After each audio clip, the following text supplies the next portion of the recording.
భారీ వర్షాలతో తెలంగాణ అతలాకుతలమవుతోంది. కామారెడ్డి, నిజామాబాద్ జిల్లాలో రికార్డు స్థాయిలో వర్షం నమోదైంది.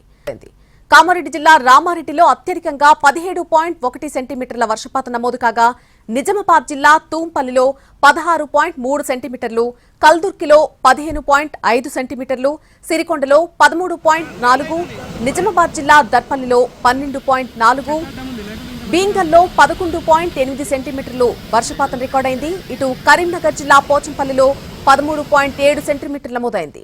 ఇక నిర్మల్ జిల్లా ముతోల్లో 11 సెంటీమీటర్ల వర్షపాతం నమోదైంది.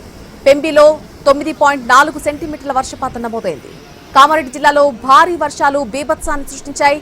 కుంభవృష్టి దాటికి పలు చోట్ల జనజీవనం అతలాకుతలమైంది. చాలా ప్రాంతాల్లో రోడ్లు ధ్వంసమైపోయాయి. వందలాది ఎకరాల్లో పంటలు నీటి మునిగాయి. బీబీపేట నుంచి కామారెడ్డి వెళ్లే మార్గంలో వరద నీటి దాటికి వంతెన కొట్టుకుపోయింది.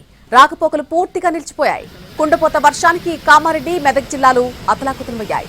కాసంపల్లి శివార్లో వరద తీవ్రతకు జాతీయ రహదారి మొత్తం కూడా బైపాస్ రోడ్డుపై భారీ గుంతలు ఏర్పడ్డాయి. దీంతో నిజామాబాద్ వైపు వాహనాల రాకపోకలకు అంతరాయం కలిగింది. మెదక్, కామారెడ్డి జిల్లాల్లో కురుస్తున్నటువంటి వర్షాలతో మానేరు వాగు ఉగ్రరూపం దాల్చింది. రాజన్న సిరిసిల్ల జిల్లాలో వాగు ఉధృతంగా ప్రవహిస్తోంది.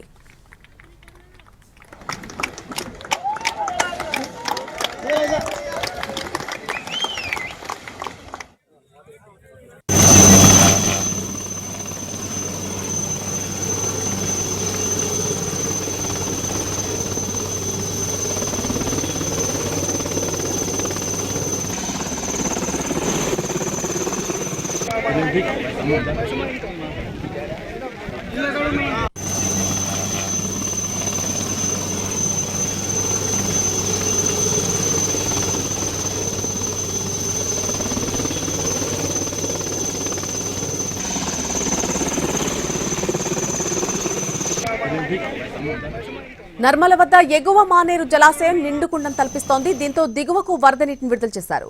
మిడ్ మానేరులోకి భారీగా వరద నీరు చేరుతోంది. 17 గేట్ల నుంచి 33,000 క్యూసెక్ల నీటిని దిగువకు విడుదల చేస్తున్నారు. రాత్రి నుంచి ఏకదాటి వర్షానికి కామారెడ్డి జిల్లాలోని లోతట్టు ప్రాంతాలు జలమయమయ్యాయి. పలుచోట్ల చెట్లు విరిగిపడ్డాయి. విద్యుత్ తీగలన్నీ తెగిపోయాయి. సిద్దిపేటలోని లోతట్టు ప్రాంతాలు పూర్తిగా జలమయమయ్యాయి. కోమటి చెరువు నాలా ఉప్పొంగింది. సిద్దిపేట జిల్లాలో కురిసినటువంటి భారీ వర్షానికి ప్రజ్ఞాపూర్ ఊర చెరువు నిండిపోయింది.